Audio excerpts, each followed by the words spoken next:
சரி சத்தம் போடாம வரணும் சொல்லிட்டேன். ஹவுஸ் ஓனர் வந்தாங்கன்னா மம்மி கிட்ட சொல்லணும்.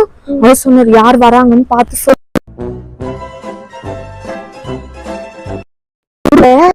குழம்பு வச்சா நல்லா தெரியுமா? இதுல எதுக்கு பூ பெருக்கீங்க? சத்தம் போடாம இருடா, ஹவுஸ் ஓனர் வந்துட போறாங்க. கம்முன்னு இருக்கணும் சரியா? கீழே கூட முருங்கைக்காய் செடி இருக்குல்ல, அதுல இருந்து பறிச்சுக்கலாம்ல பூவை. அது நம்புகிறா. அதுல போய் பறிச்ச காய் இப்படி வைக்கும், அதுல காய் எல்லாம் வைக்காது. கம்முனே இருக்கணும். ஹவுஸ் ஓனர் வந்தா மட்டும் சொல்லு சரியா? நம்ம மரத்துல பறிச்சுட்டு காய் அப்புறம் முருங்கைக்காய் சாம்பார் வை, முருங்கைக்காய் குழம்பு வையின்னா எப்படி வைக்கும்? அதெல்லாம் வைக்காது. கம்முனு சத்தம் போடாம இருக்கு.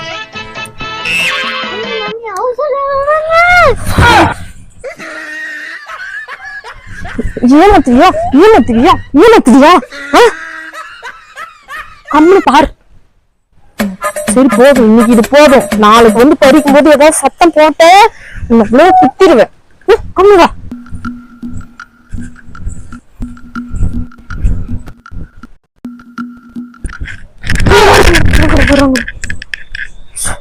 கொஞ்சம் தான் இதை நீ வச்சுக்கோன்னா. பாக்கெட் இருக்குதா?